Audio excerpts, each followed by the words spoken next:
Bismillahirrahmanirrahim. Assalamualaikum warahmatullahi wabarakatuh. Kenalkan, kami mahasiswa dari Universitas Islam Negeri Mataram, Fakultas Ekonomi dan Bisnis Islam, jurusan Perbankan Syariah semester 5.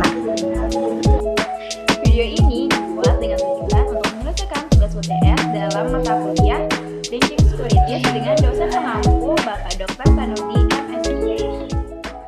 Kami dari kelompok 5 yang terdiri dari saya sendiri, Atia Koresari, dan rekan saya Ibnu Akmal yang telah bekerja sama untuk memenuhi materi dengan judul pasar uang.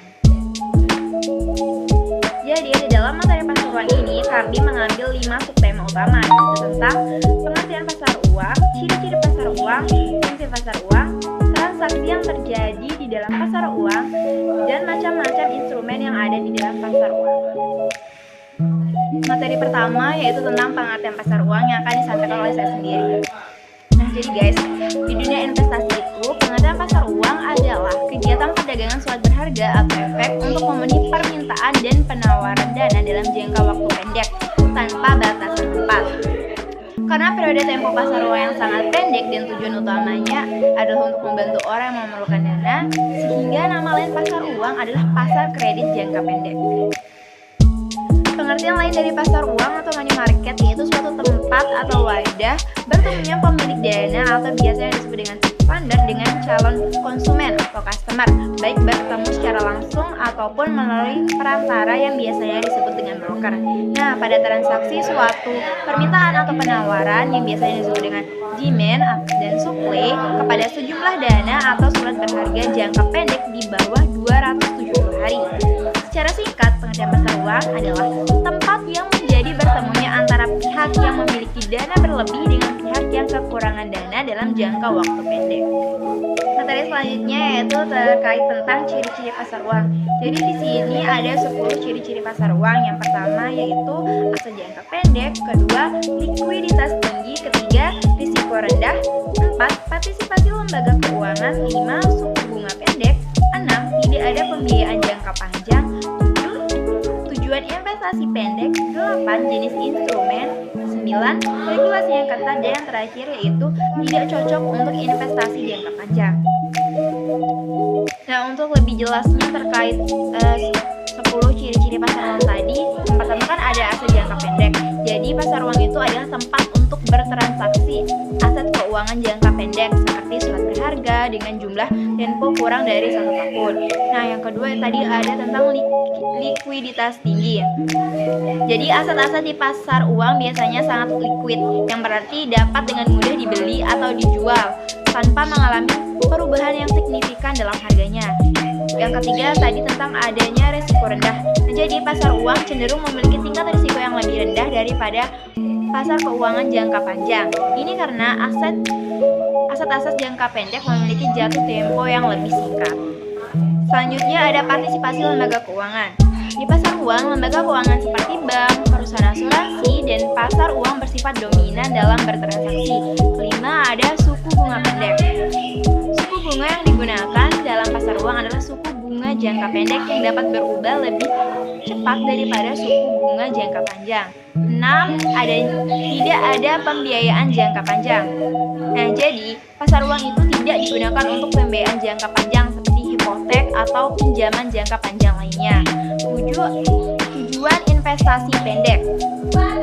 Investor dalam pasar uang biasanya memiliki tujuan investasi jangka pendek, seperti mempertahankan likuiditas atau menghasilkan pendapatan tambahan dalam jangka pendek. Selanjutnya ada jenis instrumen. Instrumen keuangan yang diperdagangkan di pasar uang meliputi surat berharga, pasar uang, atau money market instrumen. Selanjutnya ada regulasi yang ketat. Pasar uang sering diatur ketat oleh otoritas keuangan untuk memastikan kestabilan dan integritasnya.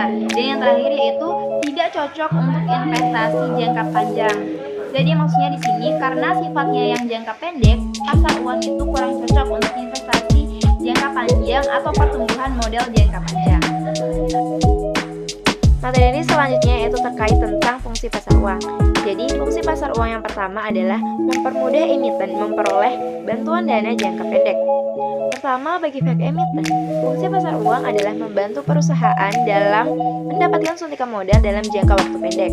Pihak emiten tidak perlu bingung dalam mencari tambahan modal atau investor, karena adanya pasar uang membuat perusahaan dipertemukan dengan pemodal yang memiliki kelebihan dana.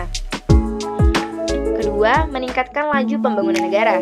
Beberapa instrumen pasar uang adalah dijual dan diterbitkan oleh pemerintah dalam rangka mencari suntikan modal dari masyarakat untuk keperluan pembangunan negara. Ketika masyarakat berperan serta dalam menanamkan modalnya di instrumen pasar uang milik negara, maka mereka telah turut aktif dalam mendukung kemajuan pembangunan negara. 3. Menghimpun dana masyarakat yang berlebih.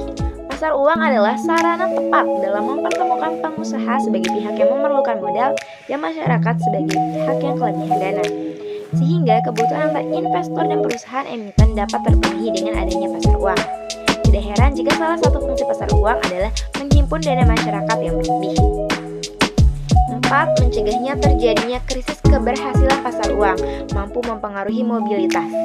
Nah, keuangan dan kebijakan moneter pasar uang dalam bank sentral berfungsi untuk mengendalikan kestabilan laju sistem perbankan, sehingga fungsi pasar uang adalah mencegah terjadinya krisis uang atau ekonomi dalam suatu negara.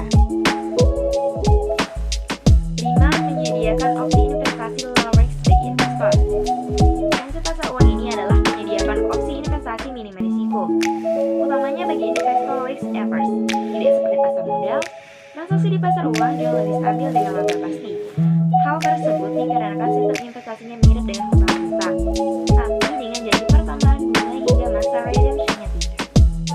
Saya Ibnu Akmal akan melanjutkan materi selanjutnya tentang transaksi yang terjadi dalam pasar uang. Di dalam pasar uang terdapat berbagai macam transaksi yang dijadikan opsi dalam melakukan perdagangan. Jenis transaksi yang dapat Anda pilih dalam pasar uang adalah di bawah ini. 1. Pasar uang antar bank. Pasar uang antar bank merupakan salah satu transaksi dalam pasar uang yang paling sering dijumpai.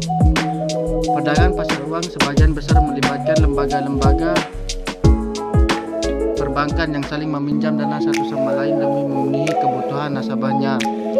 Kedua, jual beli sertifikat utang. Transaksi pasar uang berikutnya yaitu melakukan jual beli sertifikat utang. Pihak pemerintah atau bank sentral menerbitkan surat utang kepada bank umum untuk dibeli sebagai suntikan modal bank sentral. 3. Transaksi sertifikat deposito. Sebuah transaksi di mana pihak bank menerbitkan surat berharga untuk dibeli nasabah dengan nominal tertentu. Namun sertifikat tersebut dapat dipindah tangankan, sehingga jenis transaksi tersebut dalam pasar uang adalah sertifikat deposito. Yang keempat, pasar valuta asing. Pasar valuta asing adalah transaksi jual beli valuta asing untuk ditukarkan dalam mata uang rupiah atau sebaliknya. Karena investor tidak hanya dari dalam negeri saja, sehingga pasar valuta asing membantu proses transaksi pasar uang antar negara. Materi selanjutnya itu macam-macam instrumen pasar uang. Setelah mengetahui pengertian pasar uang, fungsi serta perbedaan pasar uang, ada beberapa macam instrumen pasar uang di Indonesia yang dapat Anda pilih, di antaranya 1. Sertifikat Bank Indonesia, yaitu SBI. Pihak pemerintah mengeluarkan instrumen pasar uang adalah berupa sertifikat Bank Indonesia atau BSI. Yang kedua, surat berharga pasar uang, SBPU. Surat berharga pasar uang adalah surat berharga yang dikeluarkan oleh bank sebagai surat pelunasan utang atas persetujuan tanda tangan nasabah. Yang ketiga, call money. Call money merupakan instrumen pasar uang yang berfungsi untuk mengalihkan sementara kelebihan uang jangka pendek dari bank. Jatuh tempo call money sangat singkat, hanya 7 hari saja. Yang keempat, sertifikat deposito. Sertifikat deposito adalah surat berharga yang diterbitkan oleh bank dengan jumlah tertentu dan bisa dipindah tangankan. Yang kelima, treasury bills. Treasury bills atau T-bills merupakan instrumen pasar uang berupa penerbitan surat utang oleh pemerintah untuk dibuka kepada masyarakat luas dalam jangka waktu pendek.